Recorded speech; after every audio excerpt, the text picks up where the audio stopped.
Did you have an outline of how you were going to proceed? Certainly, I still want to design the speakers using the what we call the prompt directive, Yes. right? And which we still do, and which we did, and we still do, right? And that would have been one of our biggest impediment, because a lot of drive units these days are not very first order friendly. Devore Fidelity, the show partner of Not An Audiophile, the podcast.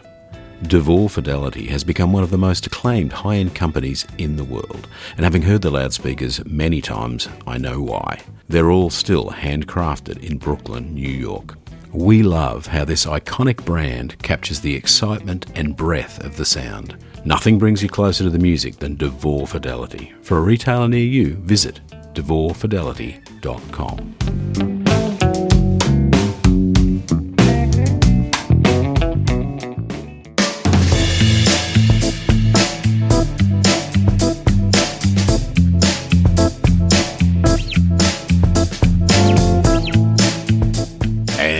We are back, Not An Audiophile, the podcast, episode 50, a half century of quality audiophile, or not an audiophile, podcast entertainment, some say.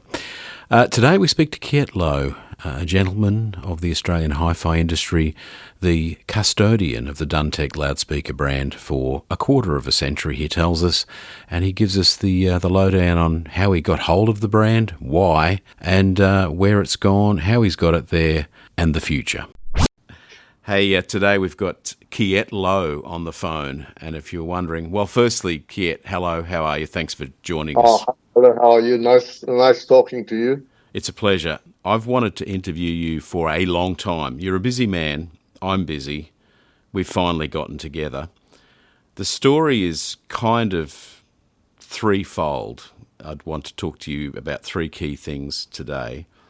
One is, and just feel free to answer straight away, how did you end up with the famous, slightly infamous, famous Duntech brand? And when I say infamous, I'm really referring to a positive, which is the appearance on that TV program that kind of made the brand.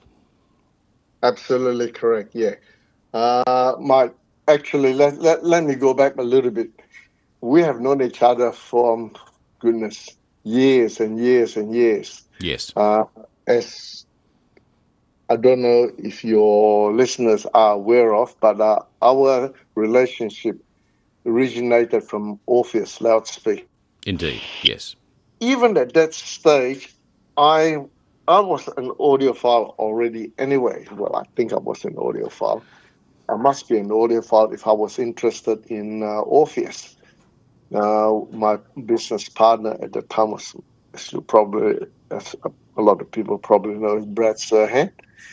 And at that stage, I was already very interested in Duntech loudspeakers, but Duntech being so expensive, you could never really afford it.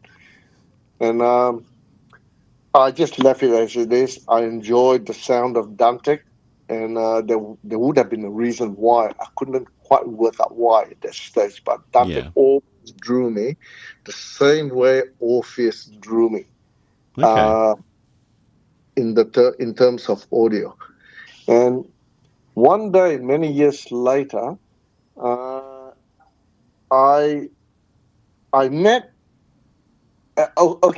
At this stage, John Dunleavy had already left the organization. Okay.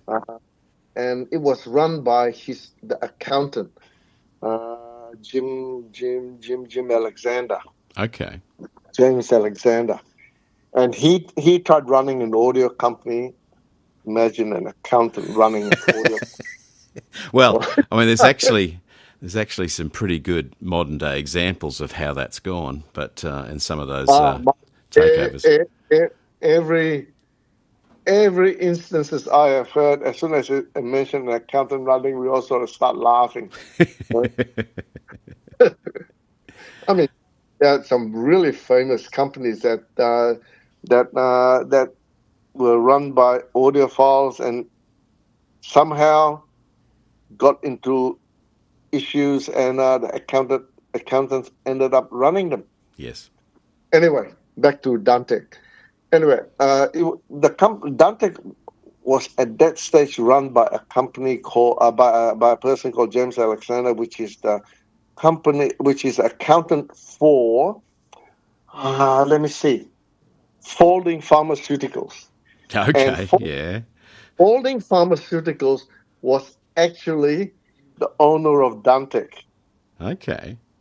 John Dunleavy was the founder, and he had a very small share in Duntech. Okay. But the person that actually funded it was Bill Scammell. Bill Oh, yeah. Scammell, correct. Bill Scammell, the original, from the family company, Folding Pharmaceuticals, Okay. and Foldings is still running, but they have gone in a different direction.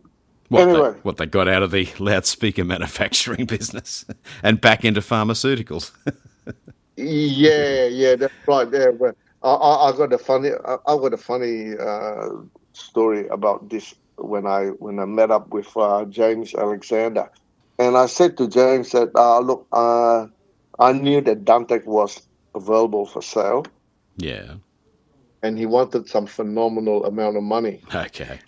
Uh, I mean, And when you not, say you mean more than $1 million? yes, and Really? it is not phenomenal, by the way. Uh, $1 million is not phenomenal for Duntech, because No, but if you what? consider a pair of high-end speakers, right? Yeah. Uh, and somebody says they want $1 million, and you can say $1 million, 10 pair of speakers. Oh, that's right. But Okay, my that's if but it was if the brand if the if the brand was brand trading. no, not necessarily, not necessarily. If the brand is an iconic brand, Yeah. it's got pedigree, it has history, and the potential is there. Well, it had all of that. So, and I guess All of that. I was just wanting to draw. $1 million is not very much, but I wanted to draw a line because I guess some examples exist where it's a famous brand, but it's not trading anymore, and the brand is sort of sitting on the shelf and becomes, to some degree, almost valueless. But that's you But people still keep paid a telling us lot the of money. story. People still paid a lot of money for that. Yeah. Well, they Right? can because they just want the brand. Yeah. Let's take for example some famous brands, Rogers, Yes. Celestian, right? And the Chinese still paid bucket-load of money for it because the brand had history. It doesn't take them very much to relaunch it, right? No, well, that's right. Starting a brand from scratch is a That is the it's incredibly difficult. It is incredibly difficult, and it's exactly like you know. Thanks to John Dunleavy, when he started Duntech, I mean, he was having a tough time, right? Okay.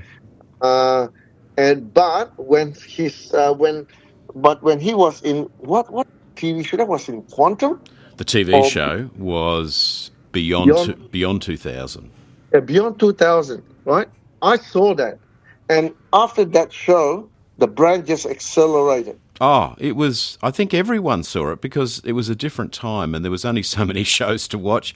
I mean, there was 4 channels in this country in the metropolitan areas, and that was a popular show. Yeah, people overseas have also seen it. Yeah. Okay. Right.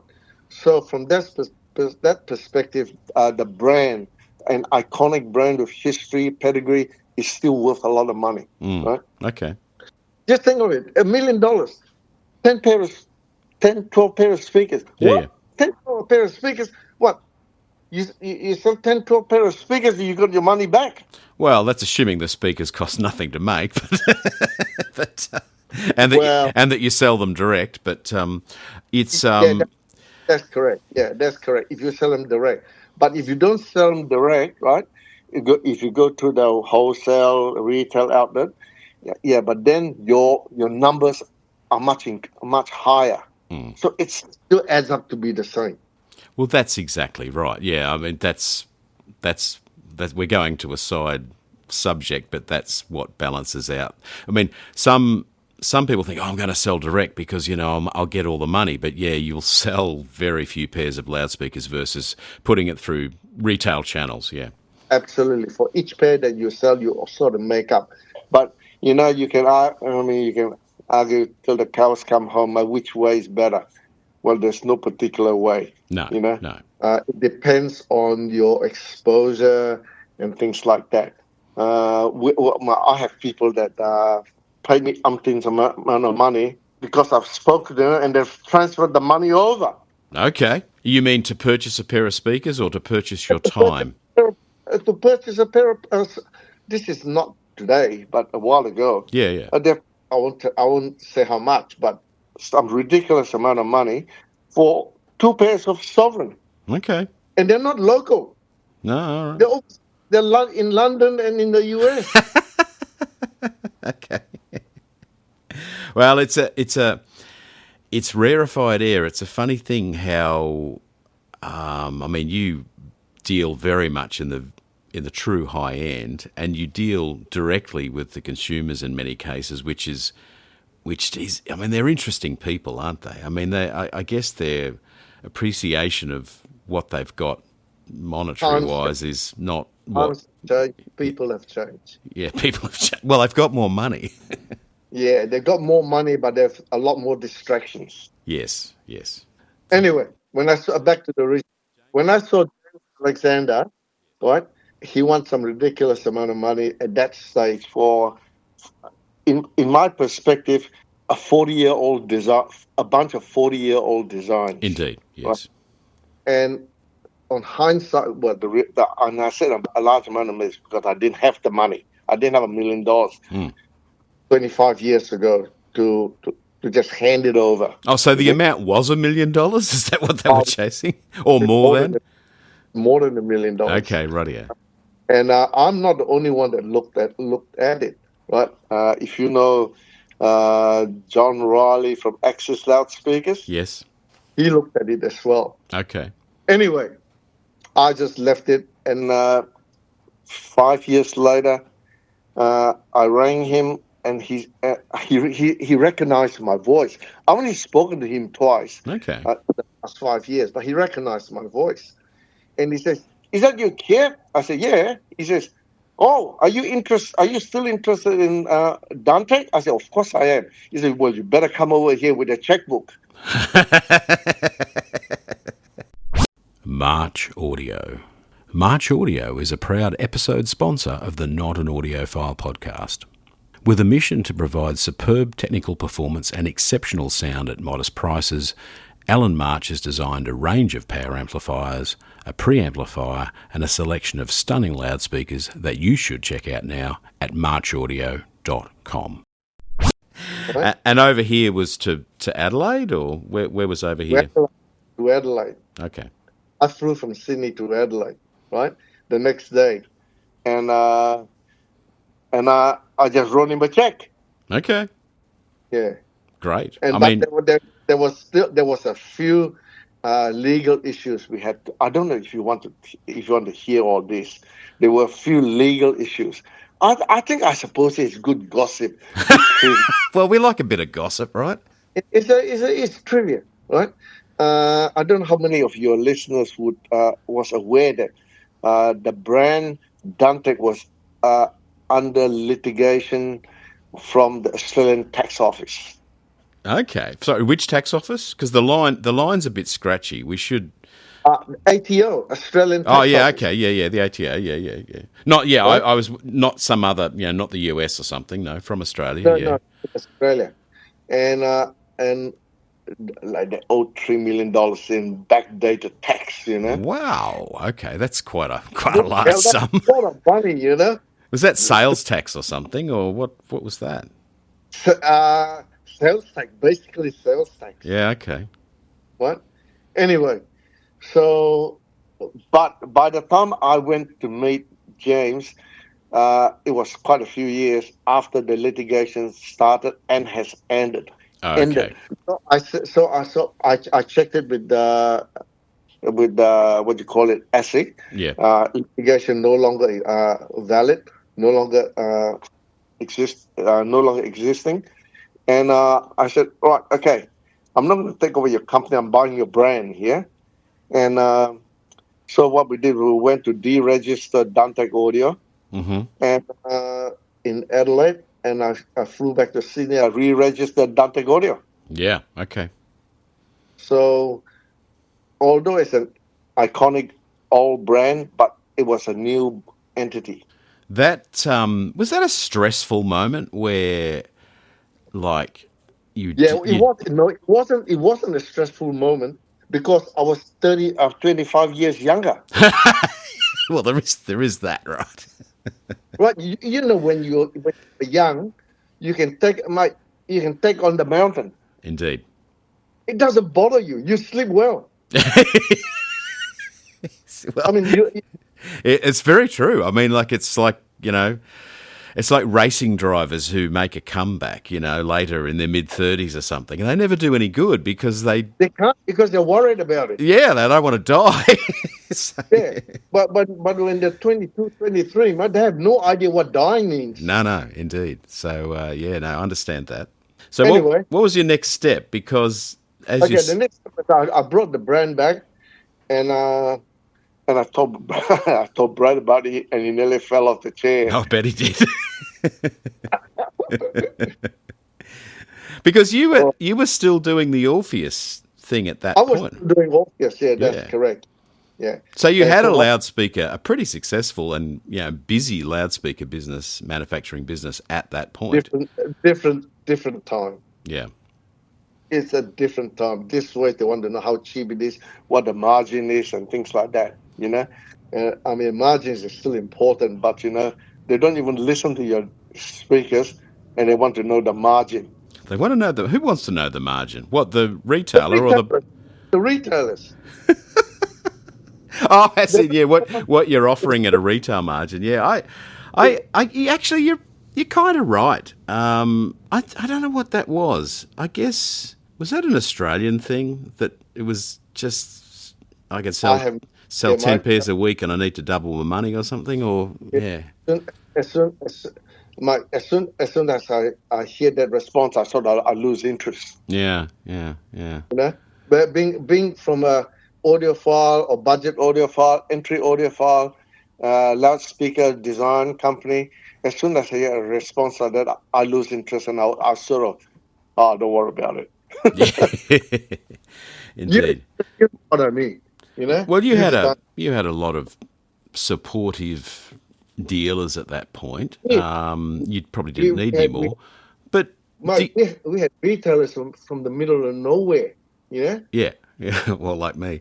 Hey, did you didn't really, you told Brad, did you tell, I suppose you told a few other close confidants, but in the business. What we did was we had a press release, and Australian HiFi, what Greg Borman was shocked when he heard that. I bet he was, yeah.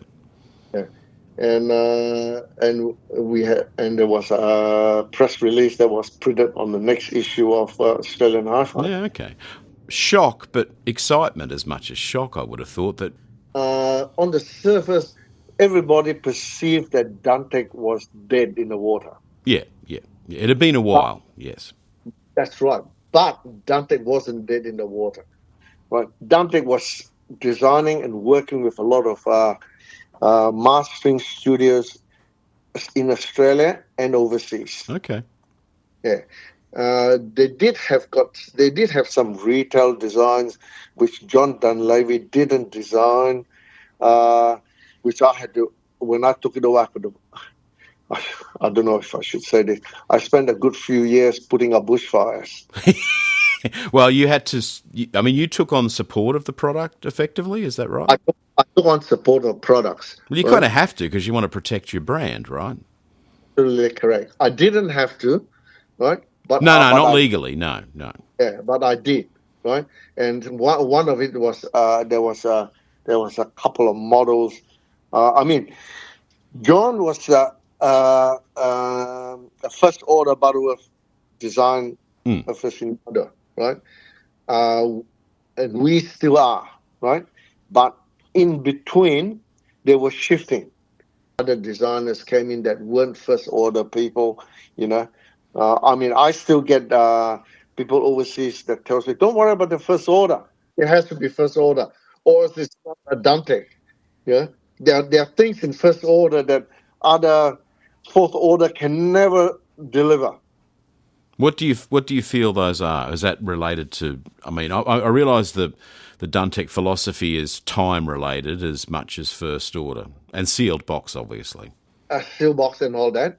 But I think it is directly more related to phase coherence. Yes. Okay. Yep. When you listen to a first order phase coherent loudspeakers, you sit there and say, Jesus, I nearly swore there. Well, you actually are allowed to swear. So what were you going to say? Oh, okay, I swear, right?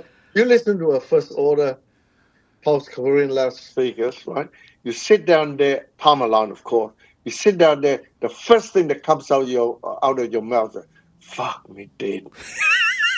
Is that it? and that's because the music just hangs in space. Is that? It is hangs in space. The music is talking to you. Yes. The music is not playing back at you. It is talking to you, right? And how many times every listener says, Jesus Christ, she is there. Yes. Right? And you have heard it before. Yeah. Well, I've heard various Duntechs over the years, traded a few models in various degrees of excitement. I did hear Sovereigns in a client's home and was very taken with the performance. It had a sense of scale you rarely get. But probably the most impressive as far as hanging in space is your little the original loudspeaker you rebuilt the brand with. Well, that's a story. I'll get to that. Right? But that certainly hung in space. It was a delight. Okay. Yeah. The Sovereign has scale. Yes. Right? But my opinion is that the best sounding vintage Duntech is the Princess or the Crown Prince. Yeah. Right? I mean, even I was impressed. I was impressed with it. Right? Yeah. It has scale. Princess quite haven't got that scale, but it's amazing. Emotionally amazing. Right? And that's the phase first order time align design topology, right? And when we designed the first the DSM 15 that you heard, right? Yes. Yeah. It did the same thing, and but the thing is that we struggled to sell that speaker.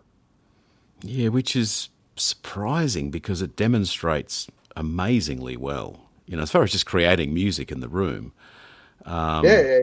But we struggled to sell it, and I decided, look, I need to find out why people are not responding. They like the sound, but they're not responding with their checkbooks, right? Okay. Yep.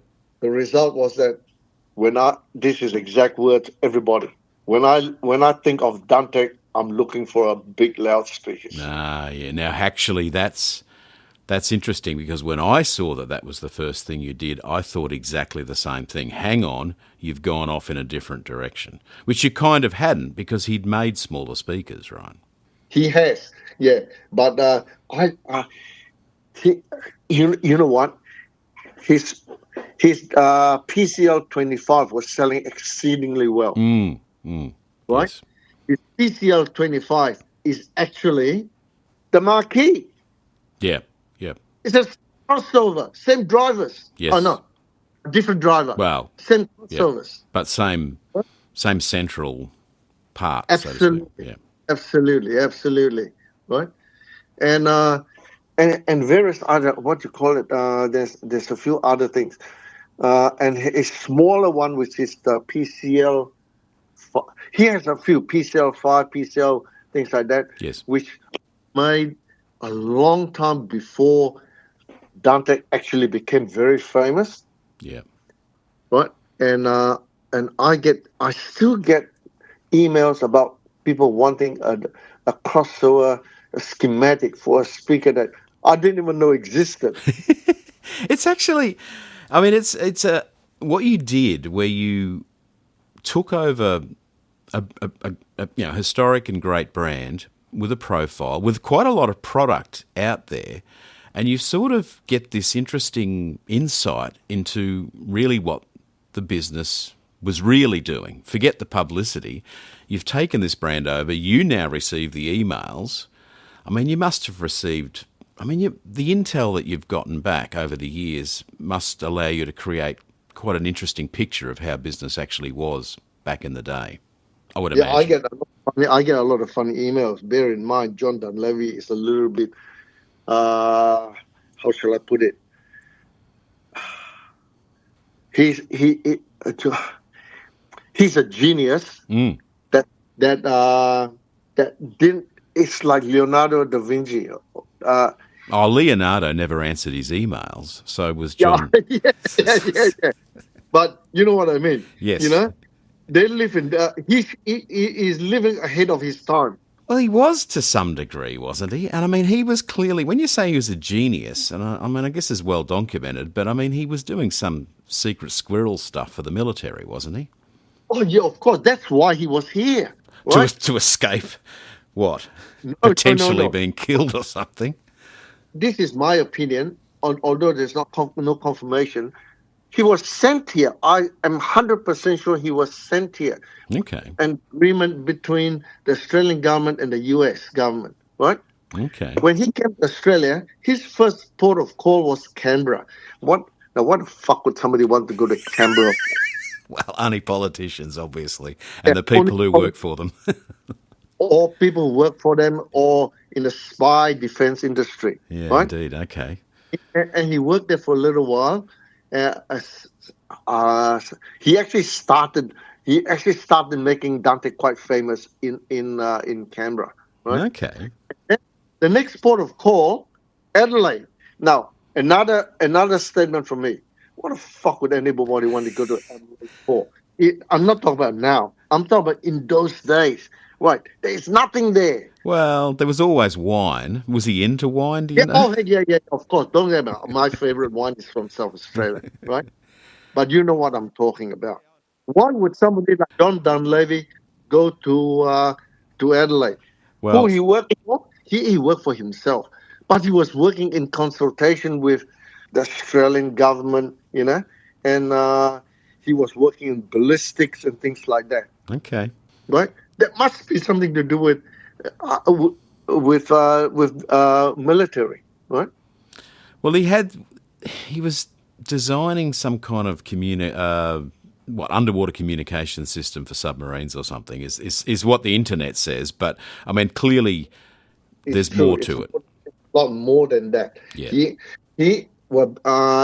John Dunleavy is actually ex-U.S. Army, NASA. Now, I don't know how true this is. I'm told it is 100% true. I'm told by James that has met John quite a lot, worked with him, and the story is that the landing on the moon, right? John had a fair bit of input in the design of the antenna. Oh yeah, I read that somewhere as well. Yes, right? Yeah, and a lot of the stuff at that stage is classified anyway, right? Even when I took over Duntech, they were declassified, but a lot of it is hearsay and things like that. I was later I was returned a manual, a very thick manual. Yeah. The Australian government actually rang me. Oh, we have a copy of the antenna design. Do you still want it? Oh, is that right? What, stuff that he'd sent in for a patent or something? Yeah, his presentation to the Australian. To Australian government for something he was trying to sell them. Yeah, okay. Yeah, that's right. There were 5 pages loudspeakers and 16,000 pages on on antennas. on the antenna, right? How many pages? 16,000. No, it felt like it. A lot of pages. Yeah. The book was about 2 inches thick. Wow. Okay. Rightio. Well, this is Anyway. Before you hold that thought, Kiat, we'll have a quick break. This is Yep. an amazing story. We'll be back in a couple of seconds. Thanks, folks. Sure. StereoNet.com. Forums, classifieds, news and reviews, opinion pieces. Mark Rushton has built one hell of a website. StereoNet.com. Take a look today. All right, we're back with Kiat Low from Duntech, the well-known, originally Australian. Well, it was always Australian loudspeaker brand. I guess I say that because John Dunleavy went back to America and started another speaker brand. But we were talking about when he first got here, he went to Canberra, secret squirrel stuff.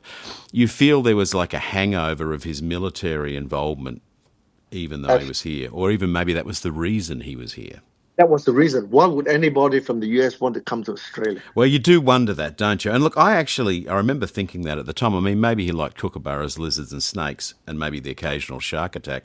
I mean, if he went to Adelaide, he certainly went to the right state for a good shark attack. I mean, they've got the best and biggest sharks. But I mean, if you need a good shark, you should go to South Australian waters. But of course, if you need a good wine and cheese, you go to the Adelaide Hills or the Barossa. So he maybe wasn't completely silly. Yes. Yeah.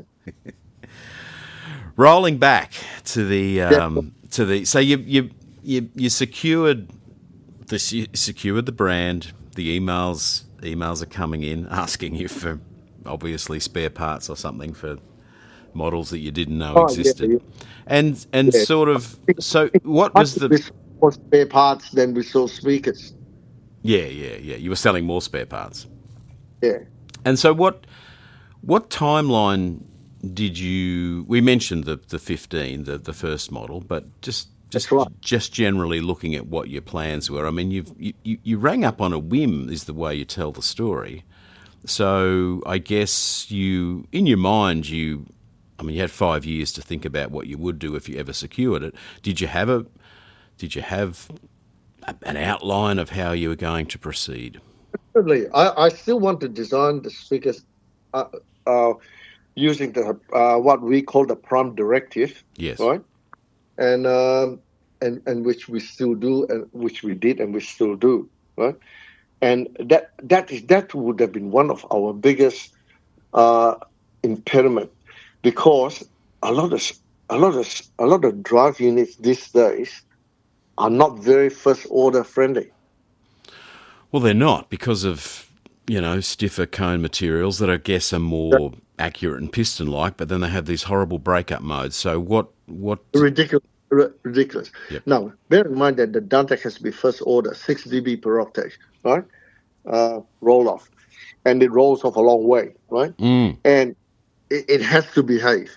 If it doesn't behave, a little bit, you can fix it. If it's a bad, no way. Well, you can't ever really fix it. Really. Well, there's some famous drivers. I don't know if I can call them very good, but there are some very famous drivers, right? German drivers that we can't use. Their breakup is like. So the ones that you had in mind that in the past band were what you were looking for, you can't use because of your first order topology. How many octaves are you trying to maintain that? And we are talking about a 6 dB acoustic slope is what you obviously need to maintain. Yeah. So how many octaves do you try to achieve that for? Like 2 or 3, I guess? We actually, with our new Princess, which is almost finished, right? Yeah. Although everybody thinks it's finished, and we have sold a few pairs, right? We maintained it all the way. Wow. Okay. All the way to 10K. Okay, from the top of the mid-range you're talking about. Before crossover. Way before crossover. Oh, right? Okay. Yeah. Some of the earlier design not done by John, right? And John maintains it, right? And I can tell because I got old speakers that I measure, and I wanted to know how far John maintained. John really maintained it. Okay. All the way, right?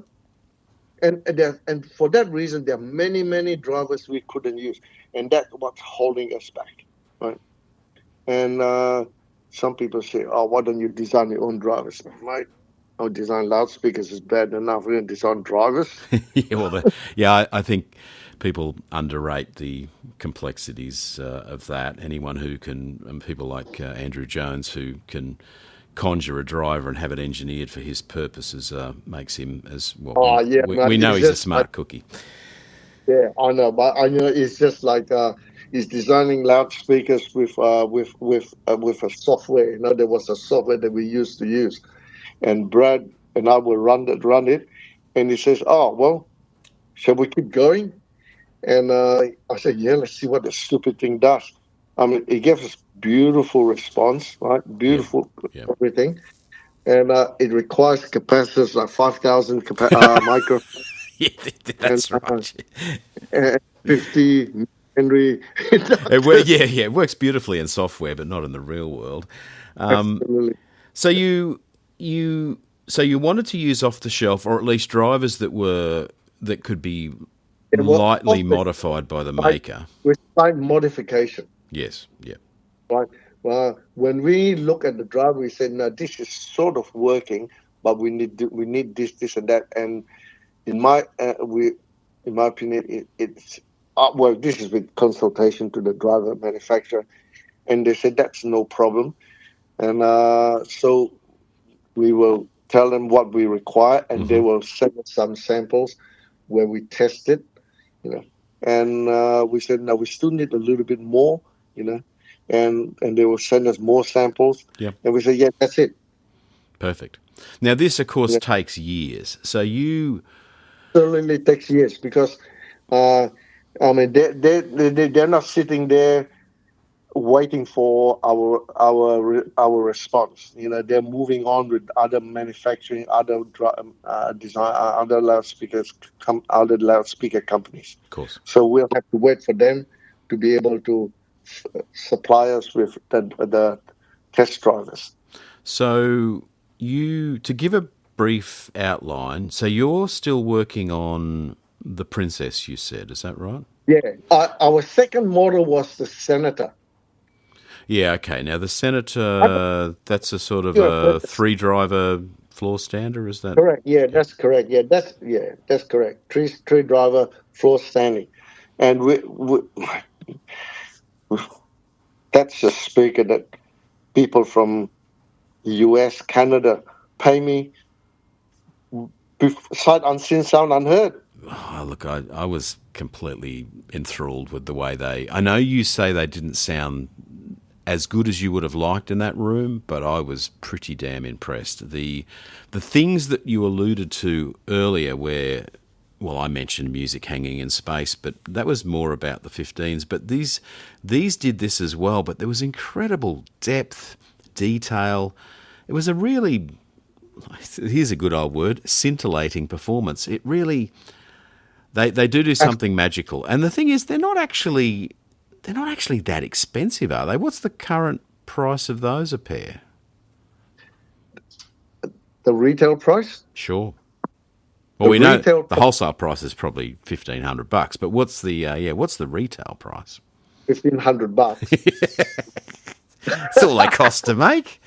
You say you can pay for a brand with the sale of $100,000 speakers. Yeah, Everything's that's right. profit. No, they're about 35K or something, I think, aren't they, Kiat? The recommended retail is about 35 Yeah, okay, it is. All right, yeah. Well, I knew they were because 30 a few years ago, so I guess they would have yeah, gone up a bit. Yep. yeah, you got to bear in mind that the cost of air freight, 100 kilos for two speakers, right?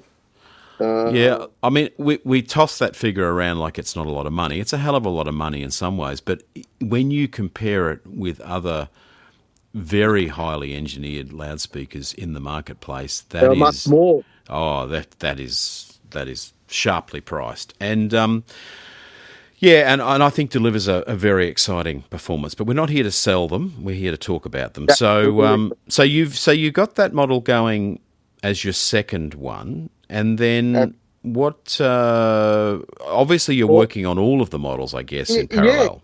even when we were designing the Senator, we already started working on our new Princess, Yeah. right? I call the C5800, right? Right, and we made the first pair, which we sent overseas.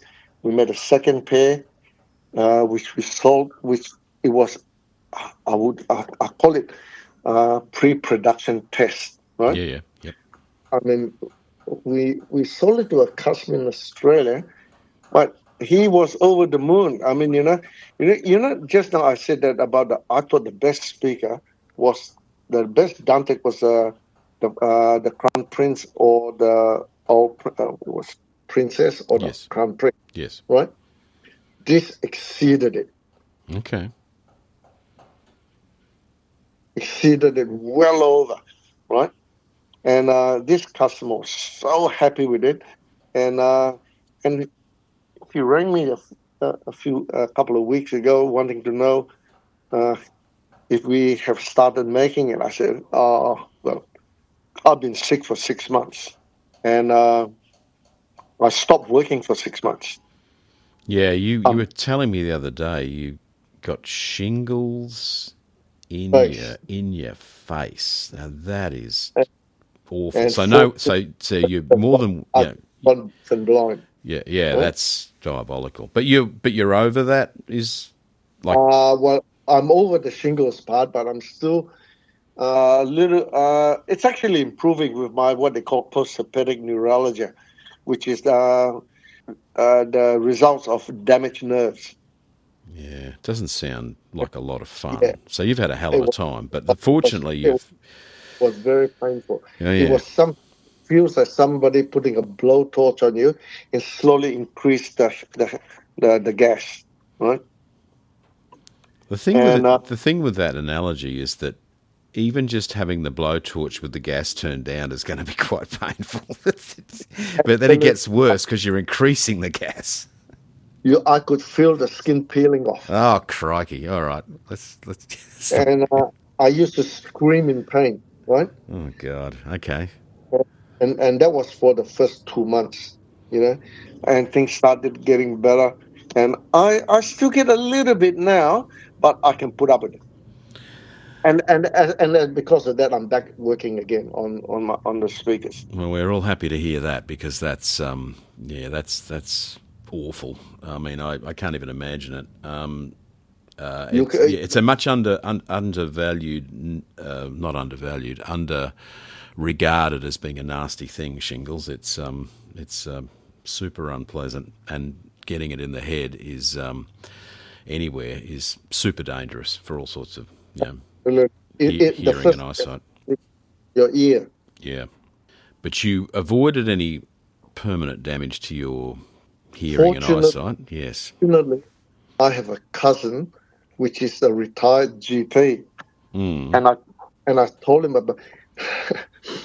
I have a funny habit of sending pictures to GPs and friends of my illness. Right?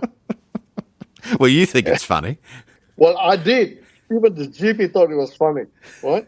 I mean, sometimes when it was funny, this case wasn't funny. I'll tell you the funniest ones. Look, I'm a very blunt person. What? And I'm a very blunt person. I call a spade, Indeed, you do. right? And I have no hesitation.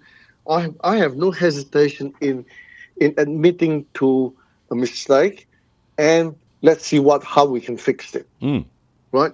Instead of sitting on the sideways feeling sorry for yourself. Of course, I still feel sorry for myself, But I'm always up to looking at how to resolve the problem. Indeed. See, my background is that I'm an architect, right? Yes. And in design, in the designer's mind, the designer is always about resolving problems. Yes. Yeah. And I apply the same mentality to loudspeaker designs. Mm-hmm. Right? There's an issue. How do we fix it? Well, everything is fixable. Right? Yeah. Yeah. Anyway, the funny one is that one day I had a case of hemorrhoids.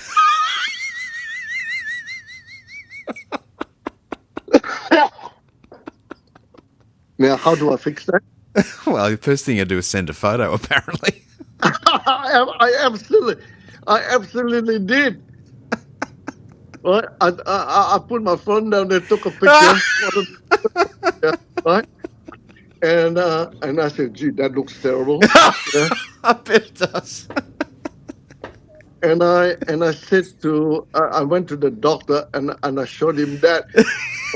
First time I had the doctor on the floor laughing, He was on the ground laughing.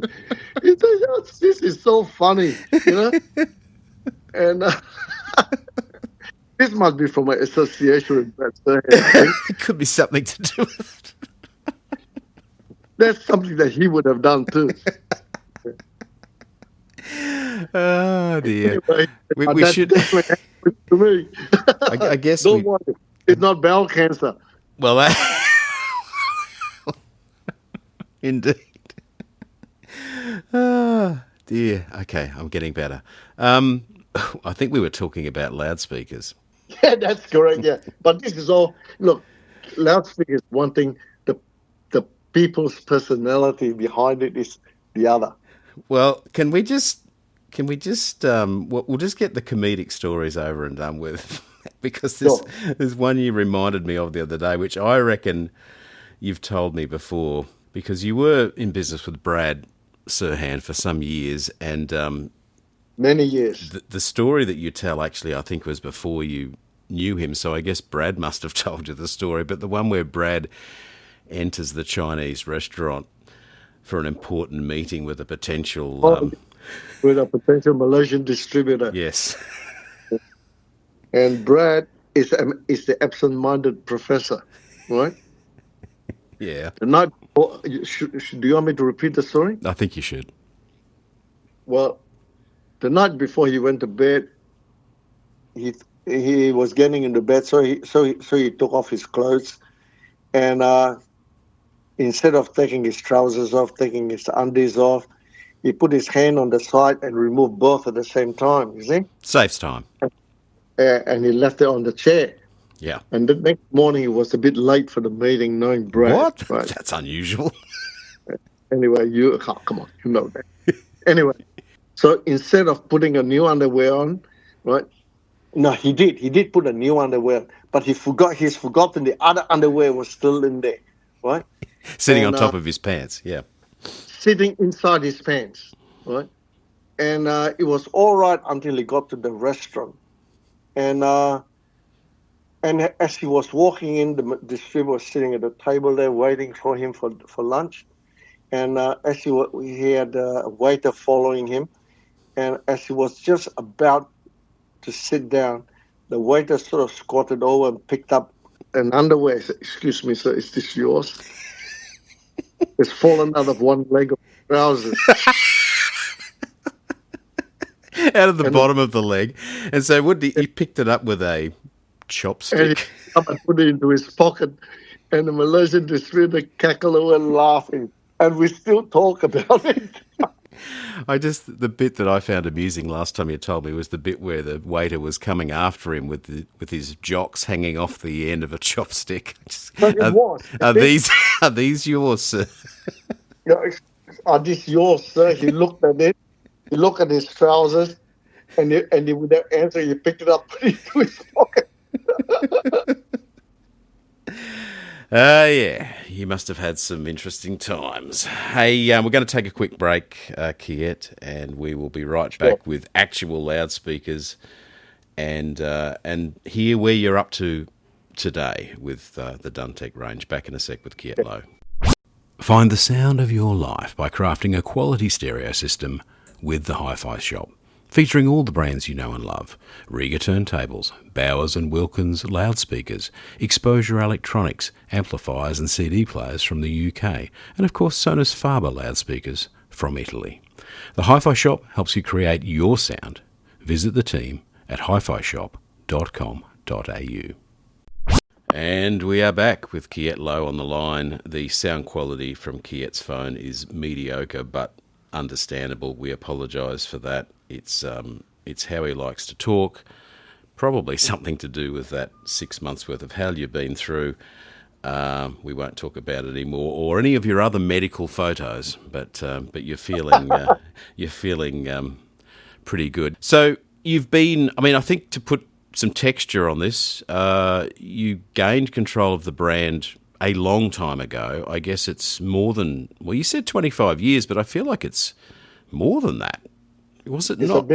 It's a bit over 25. Bit over, yeah, okay. So around the turn of the century.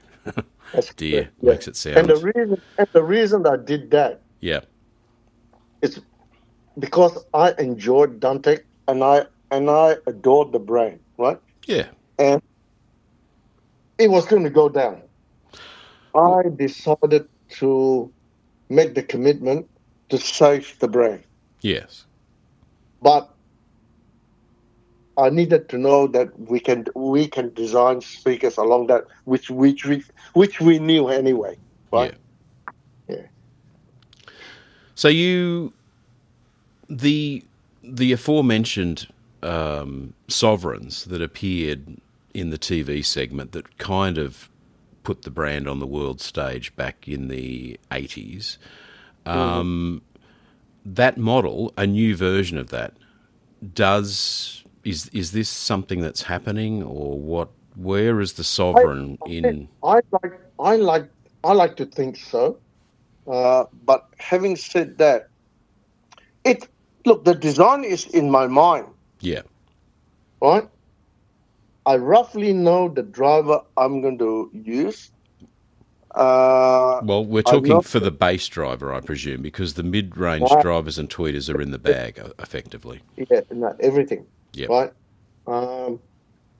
And I want to know how the thing will look visually, because it has to look as good as it sounds. Well, can I say something on that and butt in? The people who have been listening for an hour already, if you haven't gone and looked at the Duntech website and looked at the models that you have completed, the redesigned ones, they are some of the best looking loudspeakers on the planet, which might sound a bit of a bold statement, but that is particularly the bigger one. What is the model of the third one that you did? Our new Princess. New Princess. Man, what a cool looking thing that is. So getting back to, sorry, just people should go to, and what's the website? Duntech.com. Just .com, easy as that. So back to the sovereign. So you've got it in your mind. You know how you want it to look. Correct. And but bear in mind, I'm 74. You don't sound it. You sound more sort of early 80s, but it's that's there is a delay. There is a delay on the line. That is a problem. How do you? I don't want to go sideways about age, but I mean, is I mean, your brain is sharp as a tack, obviously. So is it? What's the limitation? Just your endurance through the day, I guess. Is that the thing? Absolutely correct. Yeah, I used to be able to just push the Princess around by myself. Yes. You want to really at some point take it easy, right? Stop carrying around heavy speakers and trying to work out how to make them work. Because I took it over when I was before I became 50. I was going to say you were in your 40s. I mean that throws it throws a light on a couple of things. It's amazing how quickly you become in your 40s to now I'm 74. That's right. It's kind of scary, but yeah. So I have had offers, but that was offers. I'm actually looking for somebody that can take over. Oh, you are? Yeah, but it has to be an entity. It can't be. It has to be an entity. People with motive. Ideally, it'll be an entity that already owns certain brands that want to add another iconic brand onto it. Yes. And increase its prominence. Yeah. I mean, Move it the forward. brand,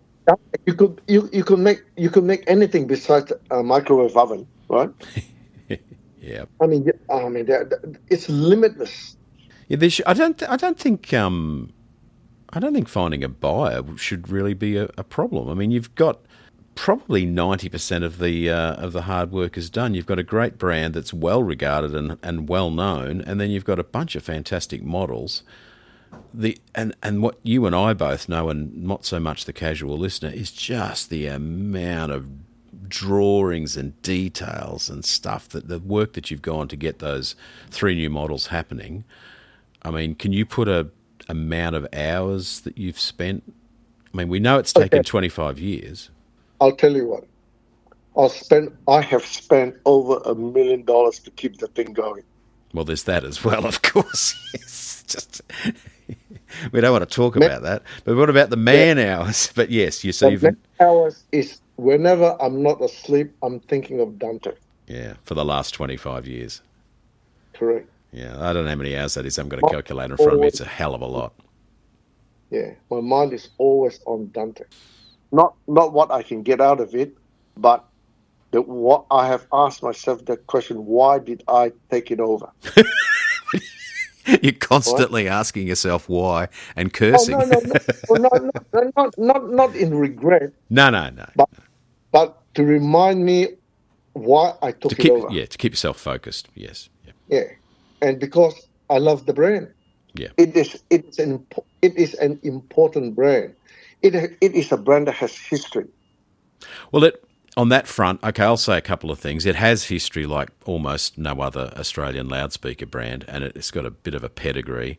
And you know what else it's got? And that's down to you. It's just the most stunning industrial design of any Australian loudspeaker. And of course, when I say Australian, I'm saying that, really probably some of the best industrial design of loudspeakers made anywhere in the world. But the care and the detailed nature of that design and the way you've had the cabinets made, and I know that's been a trial in itself over the years to get someone to make something to your exacting standards. When you see them in the flesh, they are perfect. Absolutely correct. Very, very hard to achieve. I agree with that. As you should. Now, a job incredibly well done, Kiat. I remain just stunned and impressed with the quality of the workmanship and the wonder of the sound. And I hope that you can find someone the right person, the right entity, as you say, that has the skills to take it on. It can't be a person because you need more time than one person can put into it. Exactly. Absolutely correct. Yeah. The brand Duntech, half your battle is over. Yeah, well, that's right. And that's the bit that, we could go on and on about it, but for those that have tried, I speak from first-hand experience, having your brand accepted is a long-term struggle, basically. Absolutely, especially on the international stage.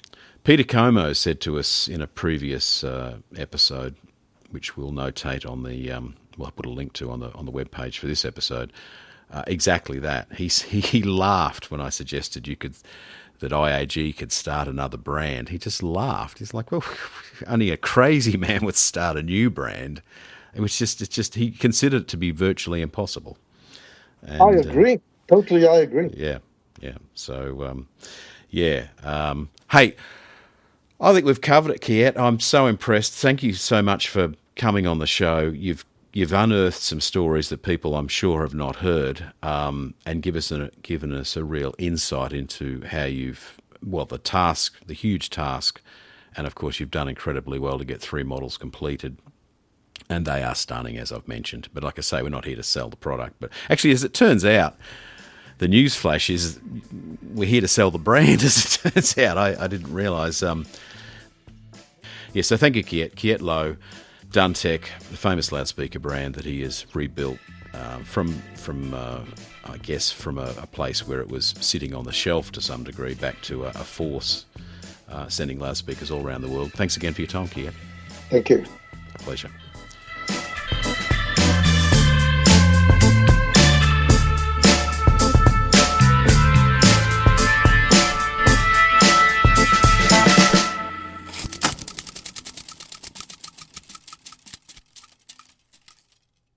soundstageaustralia.com, part of the Soundstage global network. HiFi News, HiFi Reviews. Edgar Kramer is the editor of Soundstage Australia, and he writes a particularly detailed, careful, insightful review on high-quality audio products. Take a look today, soundstageaustralia.com.